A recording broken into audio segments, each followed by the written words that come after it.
Jen and Roman, they got the game. Customer success is their claim to fame. Hello, everyone, and welcome to the Customer Success Playbook Podcast. We're bringing you actionable insights, quick tips, and fresh ideas for driving customer success in 2025 and beyond.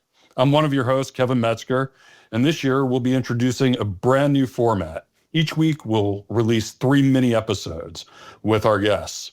On Mondays, you'll hear our guest's number one tip for customer success. On Wednesdays, we'll pose one big question, and on Fridays, we'll explore the impact of AI on that week's topic.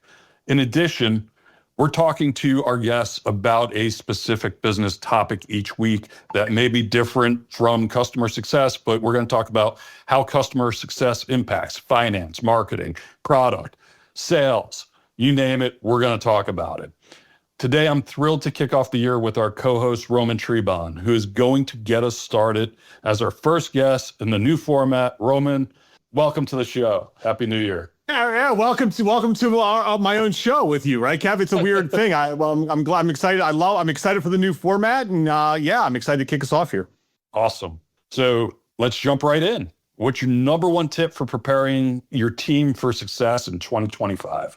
Wow. Number one tip, Kev. So I love this exercise called the keep, kill, start approach, right? And so this can be a meeting. You don't even have to have a meeting for this, but I conduct it both personally with myself, with my team, one-on-one, and then collectively as a team, right? And so what the concept is, I find this, it's great as you enter a new year. We're now in the beginning of 2025, but you can do this at any time. And it really helps with continuous reflection on, really what are the things that matter and what do we need to change? So keep, it's as simple as that. You start to identify the processes or the habits or the things that you're doing as a team or as an individual that's working really well, right? So what should we continue doing? I want to keep this, make sure that it doesn't change, that we continue to do this into the new year, right? That one's pretty easy. Then you have the kill, right? What should we remove? So those can be unproductive habits, outdated tools, ineffective processes, meetings that don't add value. Kill those, get rid of them, right? And then I like this start, right? So what are these new initiatives, new experiments, strategies? What should we start doing that we're not doing today, right? And it's a real simple framework, right? You just list keep, kill, start. Again, it works both personally and not just with work, Ev. It works great for work. It works both for yourself as well, right? I do this just for myself in my day-to-day life. What should I start, kill, and keep? I'll share, Kev, an anecdote. So, we just did this at the end of the year with my team. And one of the things that came out of our keep, kill, start meetings were, we are all virtual. My team is all over the country, all over, not just the United States, Canada as well. And one thing that came out loud and clear in terms of we need to start doing is getting more time as a team together collectively to bond and to meet outside of quote unquote work. There was this need of connection. This theme of connection came up so many times on these end of year meetings. And we do meet often, but it's usually around, issues, client problems, a project, you name it. But we all said, one thing we all want to kind of do is meet and, have a trivia day, right? Have a fun game, something to just build trust, get to know your colleagues better.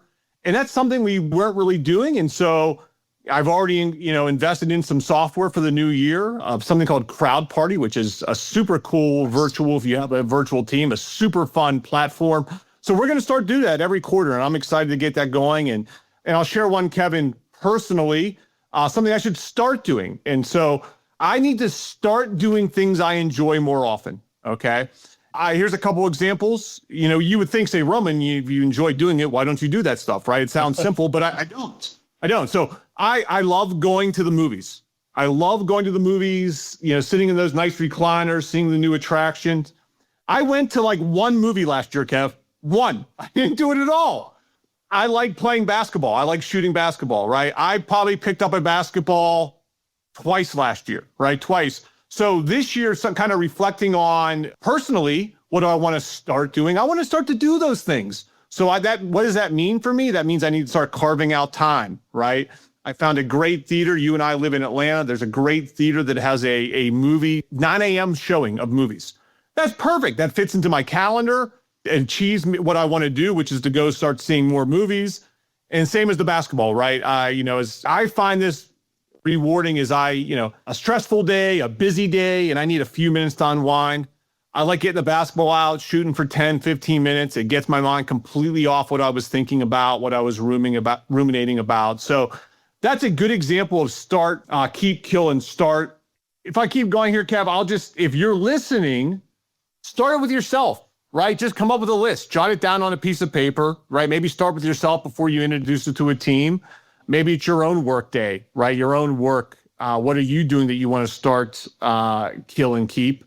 If you do it with a team, Kevin, I don't know if you've done this with a team before, but it's really got to have open dialogue.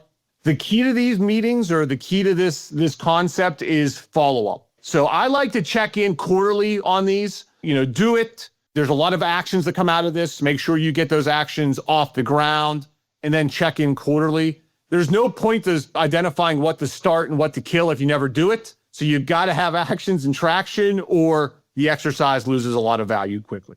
Yeah, Roman, what an excellent tip for the audience. The keep, kill, start framework is fantastic. One of the critical things I think that we all forget when we start setting goals is that you've got to look at what you're doing. And when you start looking at what you want to start doing next, a lot of times it's all additive.